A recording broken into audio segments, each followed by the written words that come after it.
오늘 새벽 우리에게 주신 하나님의 말씀은 미가서 1장입니다. 미가 제1장.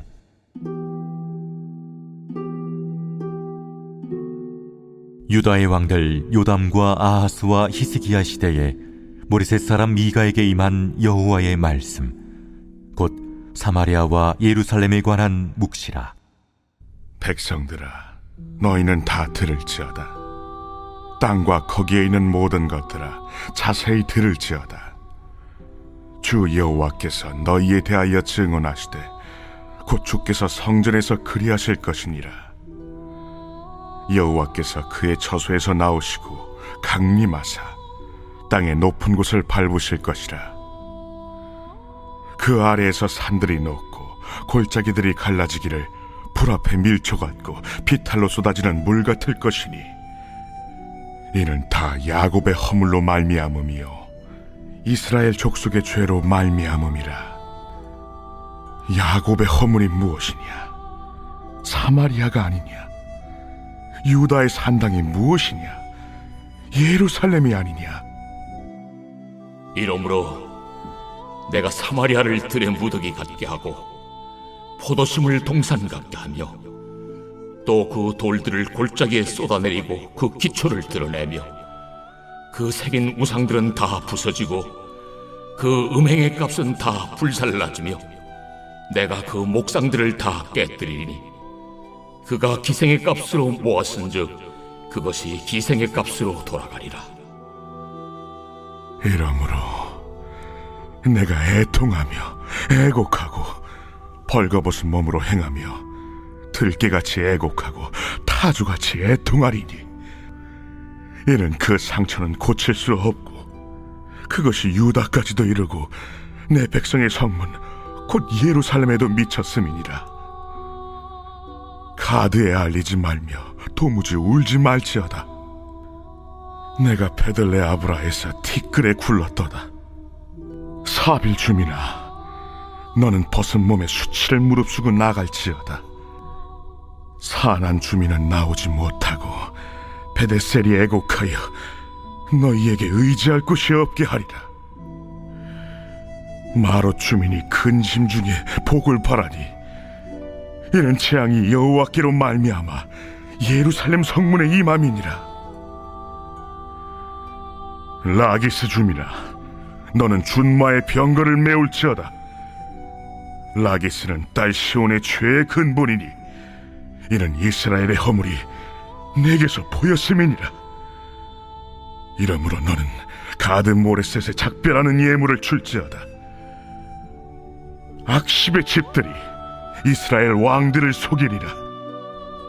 마레사 주민아, 내가 장차 너를 소유할 자로 내게 이르게 하리니, 이스라엘의 영광이 아둘람까지 이를 것이라. 너는 내 기뻐하는 자식으로 인하여 내 머리털을 깎아 대머리 같게 할지어다. 내 머리가 크게 벗어지게 하기를 독수리 같게 할지어다. 이는 그들이 사로잡혀 너를 떠났음이라. 오늘 새벽에도 하나님의 은혜와 평강이 우리와 함께하기를 축복합니다. 오늘 말씀은 이제 미가서 말씀입니다. 요즘에 선지자들의 말씀을 보다 보면 하나님의 다급한 마음이 좀 엿보여집니다. 하나님께서 남과 북에 선지자들을 보내서 예언을 하시게 하시는데, 선지자들이 많이 나오던 때들이 있습니다. 선지자들이 많이 활동한다는 것은 그만큼 하나님께서 위중하게 생각하셔서 선지자들을 보내서 말씀을 전하게 하시는 때입니다. 오늘 이 미가 선지자는 이사야와 같은 시대에 활동하던 선지자로 여러 명의 선지자들이 활동을 했죠. 그러면 하나님의 열심이 있는 반면, 그러면 마귀는 가만히 있을까? 아니면 마귀는 더 많은 거짓 선지자들을 보내서 말씀을 희석시킵니다. 말씀에 홍수를 만들면 마실 물이 없는 것처럼, 홍수가 나면 마실 물이 없는 것처럼 어느 것이 진짜인지 거짓인지 섞여서 혼란스럽게 만들게 되죠. 진실을 전하는 말씀과 거짓을 전하는 말씀들이 섞여버리면 사람들이 어느 것이 진리인지 어느 것이 거짓인지 판단을 해야 합니다. 근데 이 판단하는 기준이 과연 어디 있는가에 따라서 그것이 들리기도 하고 들리지 않게도 되죠. 대체적으로 많은 사람들이 내게 이로운 말씀, 내 마음에 와닿는 말씀을 판단의 기준으로 삼습니다. 내가 불편해하거나 어려워하는 말씀보다는 내 귀에 들리는 말씀을 택하는 경우가 많죠. 근데 그 기준이 나에게 기준이 있다면 대체적으로는 사람이 진리를 따르기보다는 거짓을 따르는 경우가 많습니다.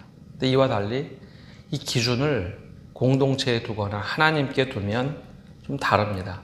공동체가 사는 것, 또 혹은 하나님께서 원하시는 일들을 선택을 하게 되면 내가 불편해도 내가 어려워도 그 말씀의 진리를 따라 판단하는 경우가 많습니다. 바로 이제 이사야 시대, 미가 선지자도 동일하고, 과연 이때 선지자들이 어떤 말씀을 했는가, 거짓 선지자들은 또 어떻게 평안을 전했는가를 생각해 볼 때 미가 선지자의 말씀은 굉장히 불편한 말씀이었다라는 겁니다. 그럼 오늘 미가 선지자가 어떤 말씀을 전하고 있는지 함께 살펴보려고 합니다. 미가 선지자의 이름의 뜻은 여호와와 같은 분은 누구인가 라는 뜻을 가지고 있습니다.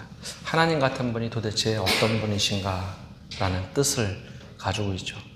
그가 활동하던 시대는 1절에 이렇게 나옵니다. 유다의 왕들 요담과 아하스와 히스기야 시대에 모레셋 사람 미가에게 임한 여호와의 말씀 곧 사마리아와 예루살렘에 관한 묵시라.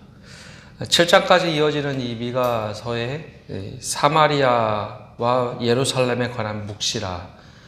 근데 이 사마리아에 대한 말씀은 사실 1장 앞부분에 잠깐 나오고 대부분은 예루살렘 즉 남유다에 관한 묵시가 대부분입니다. 미가 선지자는 남유다에서 활동하던 선지자입니다. 북쪽의 사마리아를 잠시 언급하긴 하지만 그것은 아마 전체적인 맥락 때문에 예언을 하게 될 겁니다. 그러면 왜 이 시대적인 배경이 중요할까입니다.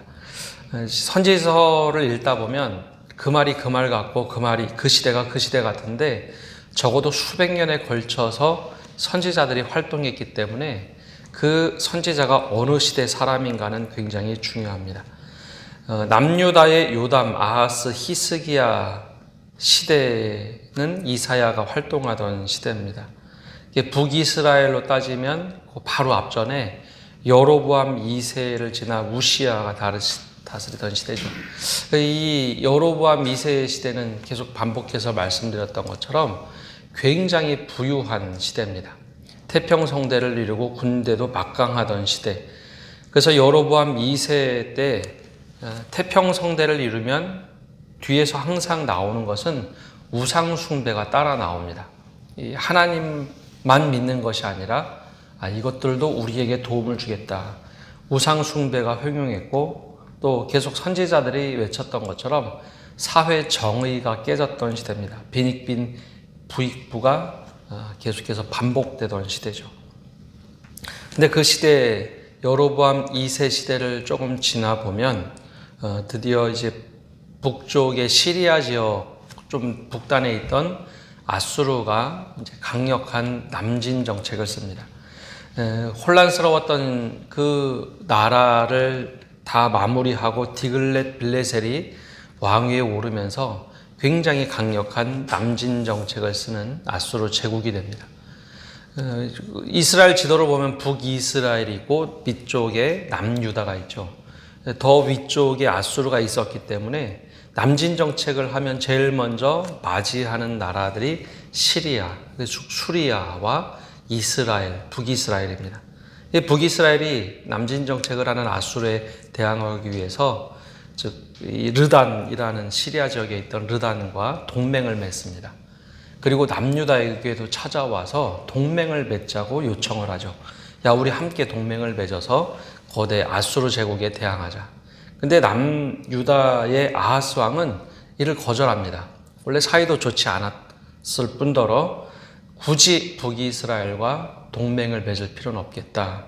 근데 여기까지만 해도 그나마 좀 괜찮은 일인데 선지자들이 이야기했던 것을 남유다 왕 아하스는 거절을 합니다.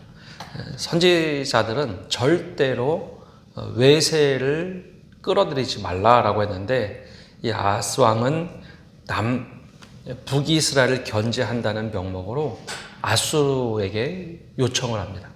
아수르는 남진 정책을 하는데 중간에 껴있는 이 북이스라엘을 쳐달라고 요청을 하죠. 굉장히 나쁜 선택이었습니다. 선지자들이 절대 금지했던 것. 그런데 이 디글렛 빌레셀의 입장에서는 남유다가 이렇게 요청을 하는 것은 굉장히 큰 호재였습니다. 그래 그러면 우리가 그 나라를 초토화를 만들자. 그래서 시리아는 완전히 르시는 완전히 멸망을 당하고 이 북이스라엘도 상당한 부분에 초토화가 됩니다. 나라가 망하진 않았지만 디글렛 빌레셀은 이 북이스라엘을 초토화시키죠. 그뿐만 아니라 동쪽에 있던 암몬이라든지 수많은 나라들이 완전히 북이스라엘을 조그만 나라로 만듭니다. 요단강 동편에 지금 현재 요르단 땅도 다 빼앗기게 되죠. 그러면서 나라가 굉장히 축소가 됩니다.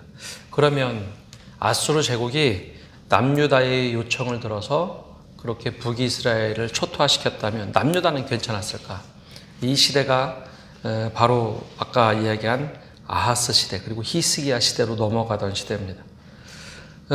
당연히 엄청난 조공을 요구하겠죠.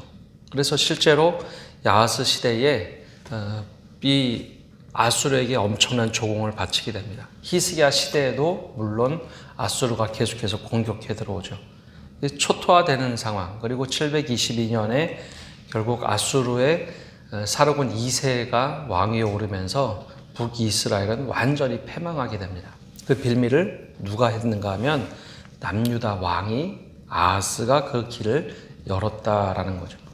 남유다는 그 아하스 왕 시대부터 아수르에게 종교까지 수입을 합니다. 그래서 자녀들까지 우상들에게 바치는 일을 서슴없이 하죠. 그걸 자랑스럽게 했던 시대가 아하스 시대입니다.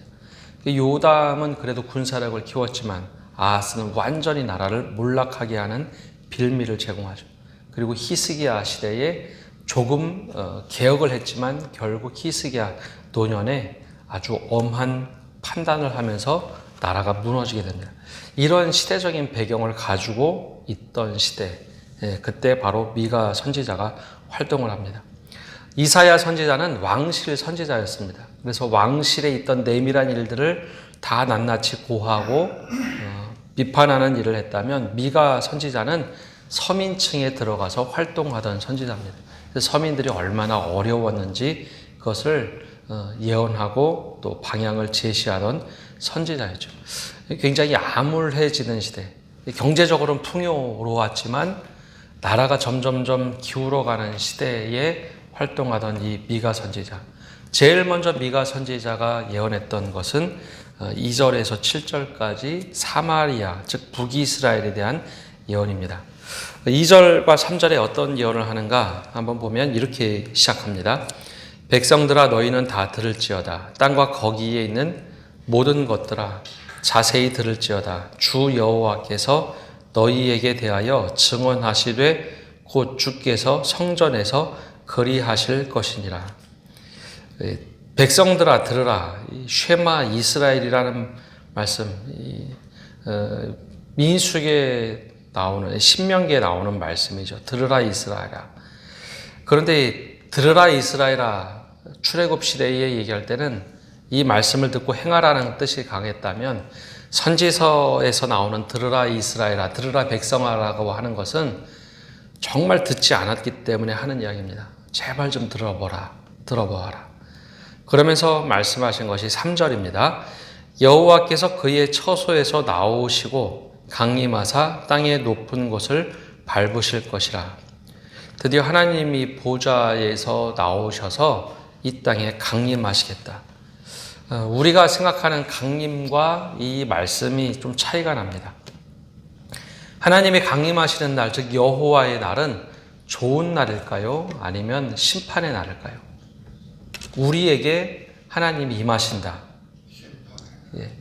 원래는 좋은 뜻인데요. 여기선 심판의 날을 의미합니다. 하나님이 우리에게 임하신다. 그러면 성령을 부어주신다. 사모하는 이들에겐 성령을 부어주시고 회복의 의미를 가지고 있겠지만 하나님께서 그 처소에서 나오시고 즉 하늘의 보좌에서 나오셔서 이 땅에 강림하시는 날은 하나님의 말씀 뜻대로 살지 않는 이들에게는 심판의 날입니다. 그래서 땅의 높은 곳을 밟으실 것이다 라고 표현한 겁니다. 임한다라가 아니라 구약시대에 예루살렘의 성전에 하나님의 강림하신다 그러면 성전에 강림하시면 그것은 은혜고 축복이죠. 근데 여기서는 오히려 보좌에서 나오셔서 땅의 높은 곳을 밟으실 것이다. 이거 심판의 의미를 합니다. 그래서 4절의 말씀을 보면 땅이 막 황폐되는 모습을 묘사를 합니다. 그럼 왜 그렇게 하실까? 5절에 이렇게 말씀하십니다. 이는 다 야곱의 허물로 말미암음이요 이스라엘 족속의 죄로 말미암음이라. 야곱의 허물이 무엇이냐? 사마리아가 아니냐? 유다의 산당이 무엇이냐? 예루살렘이 아니냐? 여기서 사마리아 지역은 하나님께 예배하던 큰 지역이기도 합니다. 수도죠. 북이스라엘의 수도였는데 오히려 그곳이 야곱의 허물로 바뀌어버렸습니다. 야곱, 계속 말씀드리지만 이스라엘의 원래 이름이 야곱 아닙니까? 속이는 자에서 하나님이 축복해 주셔서 너는 나와 싸워 이긴 자, 즉 겨루어 이긴 자로서 하나님이 대해 주셨는데 근데 야곱이라는 말을 쓸 때는 옛날 모습으로 돌아갔다는 겁니다. 속이는 자. 그래서 야곱의 허물 때문에 하나님이 심판하시겠다. 이스라엘 족속의 죄로 말미암아 내가 심판하시겠다라고 합니다. 근데 그 핵심이 사람들이 가장 많이 모여있는 사마리아. 경제적으로 보면 굉장히 부유하고 괜찮은 시대를 살아가는데 하나님은 오히려 그 땅을 심판하시겠다라고 말씀하고 있습니다. 그러면 왜 이렇게 하시는가? 7절에 그 내용이 나옵니다. 그 새긴 우상들은 다 무너지고 그 음행의 값은 다 불살라지며 내가 그 목상들을 다 깨뜨리리니 그가 기생의 값으로 모았은즉 그것이 기생의 값으로 돌아가리라. 6절과 7절에 이제 하나님께서 심판하시는 내용이 나오는데 6절에 보면 포도들은 열매를 이야기하고 이스라엘을 상징하는데 그 포도를 다 포도밭을 망가뜨리라. 기초를 무너뜨리라. 그 이유는 우상들 때문에 그렇습니다. 북이스라엘이 태평성대를 지내면서 하나님을 정말 열심히 예배한다고는 했으나 그 옆에 늘 아세라상이나 바알신을 섬기도록 만들었죠. 이게 우리 시대로 얘기하면 이게 좀 잘 이해가 되지 않는 것처럼 보입니다. 지금은 우리가 눈에 보이는 우상들을 같이 섬기지 않기 때문에 이 사람들 참 웃기다라고 하는데 지금은 돈의 신을 섬기죠. 권력의 신을 섬깁니다. 하나님 말고 권력을 가지고 있으면, 돈을 가지고 있으면 떵떵거릴 수 있기 때문에 하나님 외에 그것을 믿으면 된다라고 생각하는 그것과 같은 이치입니다. 또 다른 것은 기생이 나오는데 이것은 이 기생을 의미하기보다는 이 당시에 있던 바알 신전과 아세라 신전에 있던 여자 사제들을 말합니다. 고대 세계에는 여자 사제들이 창녀의 역할을 했는데 바로 그 여인들을 말하는 겁니다.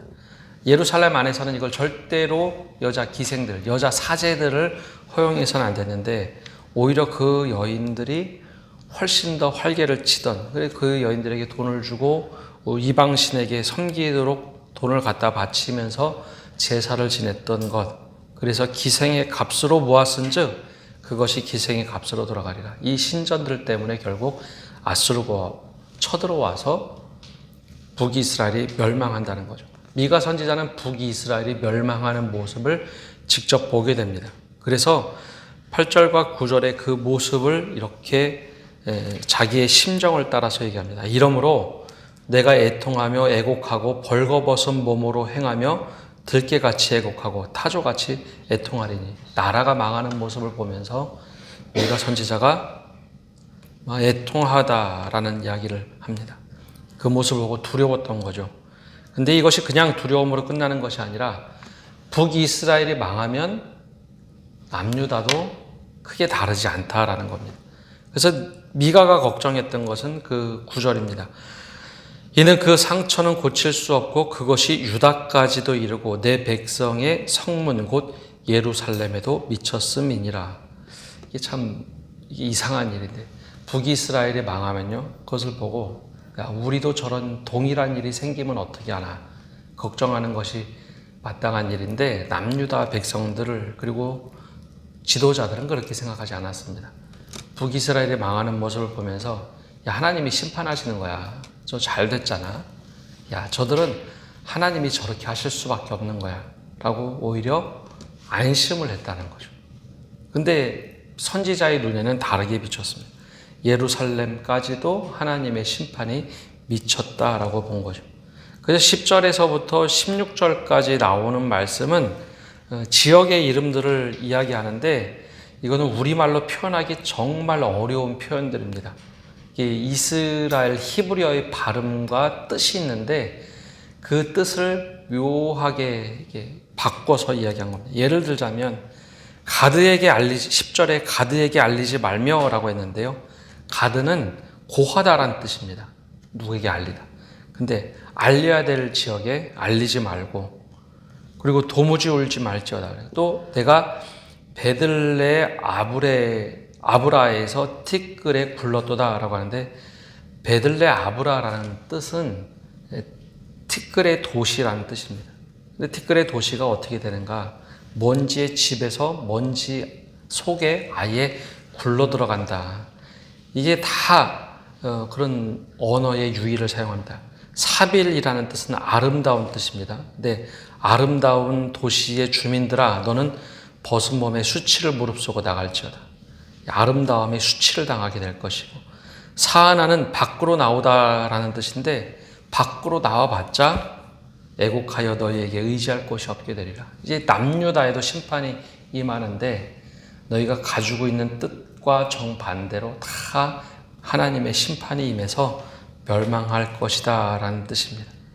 그래서 이 언어의 유의를 썼는데 이게 우리말로는 절대 표현되지 못하는 거죠. 근데 왜 그렇게 되는가? 끊임없이 하나님 외에 다른 것을 섬기는 모습 때문에 결국 하나님께서 심판하시겠다라는 말씀입니다. 이것이 1, 2장에 나오고 그 다음에 3장, 4장은 다시 구원에 대한 말씀을 합니다. 근데 오늘 이 말씀을 우리가 묵상하면서 그 시대상을 그대로 반영하는 이 미가 선지자의 말씀을 보면서 과연 우리에게는 어떤 도전을 하는가? 우리가 하나님을 믿는다고 하면서 다른 것을 이용하는 모습은 없지 않는가? 또 하나님을 믿는다고 하면서 다른 것을 통해서 하나님 잘 믿는 것처럼 왜곡하지는 않는가? 그것을 도전하고 있습니다. 그래서 이 선지서를 보면서 우리의 죄악이 보이게 되면 그것이 바로 회개의 자리가 되어야겠다라는 겁니다. 오늘 이 말씀을 통해서 오늘 하루도 말씀을 통해 우리가 어떻게 살아가야 될까 도전하는 한 날이 되시기를 바랍니다. 기도하겠습니다. 하나님, 오늘도 저희가 주님 앞에 나와 미가 선지자의 말씀을 들으며 하루를 시작합니다. 참혹했던 그 시대를 대변하며 다른 모든 것은 풍족해 보이고 괜찮아 보이지만 결국 하나님에 대한 불신앙 때문에 이 나라가 무너져가는 모습을 봅니다. 그러면서 괜찮다, 괜찮다. 지금 우리는 괜찮으니까 하는 그런 수없이 많은 속임에 넘어가는 모습도 봅니다. 하나님, 우리의 모습도 이러지는 않는지, 당장 내가 무엇인가 된 것이냐, 무엇인가 하는 것 때문에 괜찮다고 할 때 바로 이것이 우리 안에서 썩어져 가는 것은 아닌지 다시 한번 깨닫게 하여 주옵소서. 말씀의 은혜를 가지고 살아간다는 것이 괜찮다가 아니라 때로는 나에게 양약이 되는 말씀이라면 그 말씀을 통해 우리가 변화될 수 있도록 은혜와 기회를 허락하여 주옵소서. 오늘 한 날도 이 말씀에 사로잡혀 살아가는 한 날 되도록 은혜 내려 주옵소서. 예수님의 이름으로 기도합니다. 아멘.